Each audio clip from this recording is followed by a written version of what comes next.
this is Jim again with another Jim story. I was going to tell a ghost story about one of the scariest encounters I have had, a number of ghost encounters I've had. But we've been talking about UFOs and aliens, so I thought I'd tell you what I considered one of the most um, significant UFO sightings I have personally had, and one of the most significant I've heard about. Um, this happened back in 1973. I was 20 years old. I had borrowed my mother's brand new Buick LeSabre, which was back then a very large four-door sedan car, very nice. And for this road trip, for me and five other friends, Peter and Lois were kind of the lead psychics on this trip.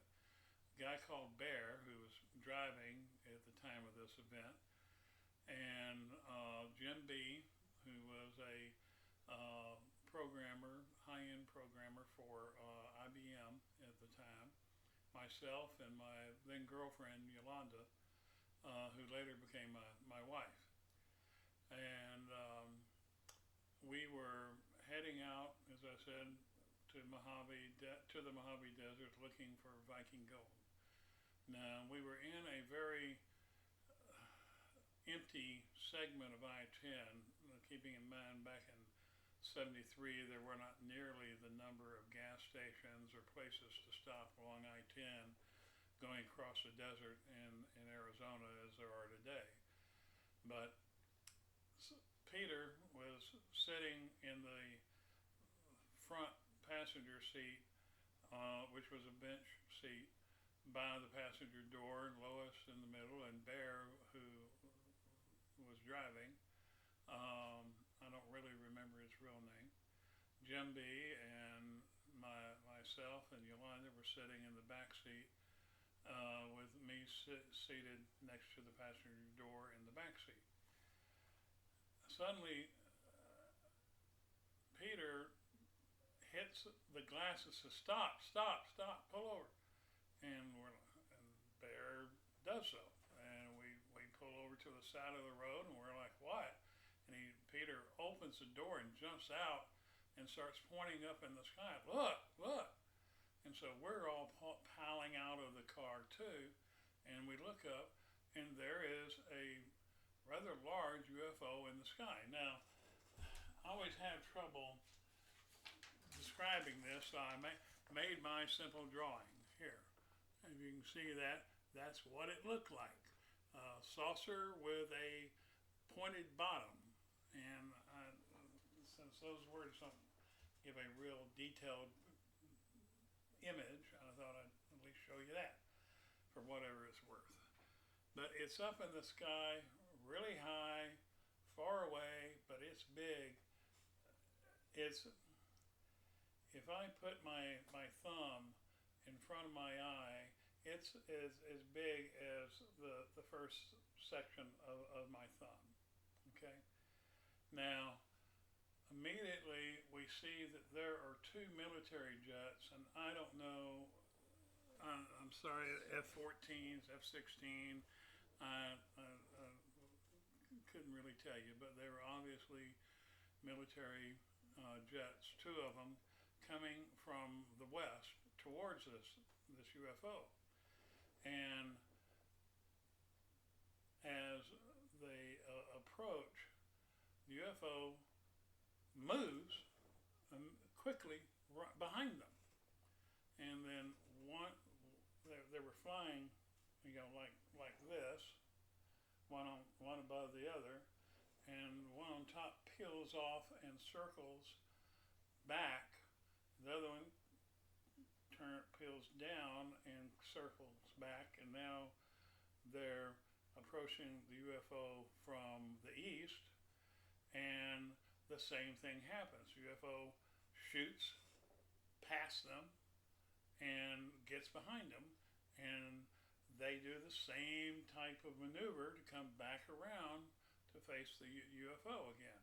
Now, suddenly we realize realized there are two jets coming in from the east, flying in the same pattern, one above the other, towards UFO. So now we have the UFO in the center and jets coming from both directions at the UFO. So as the jets get closer, just suddenly the UFO goes off in the distance and out of sight. And the jets pass each other, and then they swing around, and the ones, I guess, coming from the east went back east, the ones coming from the west went back west. And we're all standing there. This took several minutes to happen. I mean, 3 minutes maybe, and 2 minutes, 3 minutes, but you know, a little bit of time. And we're all standing there, and we're all looking at this, and we suddenly realized we all had cameras with us, and all the cameras are in the car. None of us thought about, oh, we should go get a picture of this and take pictures of this. So we end up piling back in the car, and we go on down the road, and we're talking about it, and suddenly there is very quickly, just a few miles, less than 5 miles away, there's a brand new Texaco station on the side of the road. Look like, and it's in the middle of nowhere, but it's there. So took the opportunity to get gas, and we pull up to the pump, and the guy that ran the station, he's out on the tarmac of the station looking up in the sky. So we go over, I think Bunkley or Bear is filling up the car, and Peter and Lois and Jim B and Yolanda and I go over to the guy and said, "Did you see what we saw?" And he said, "Did you see what I saw?" And I said, "Involved military jets?" "Yes." "And UFO?" He said, "Yes."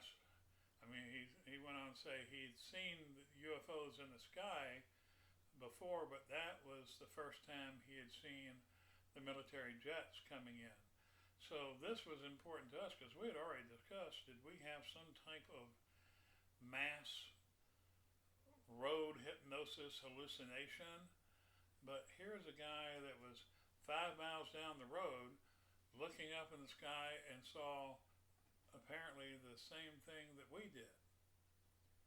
And so it was kind of verification that no, we were not group hallucinating, mass hallucinating amongst ourselves. But to me, this was one of the most amazing UFO sightings. In part, the size of the craft had to be really big for it to be as big as my thumb, you know, but way the hell up in the sky. And then how it just played with the jets, and boom, it was gone.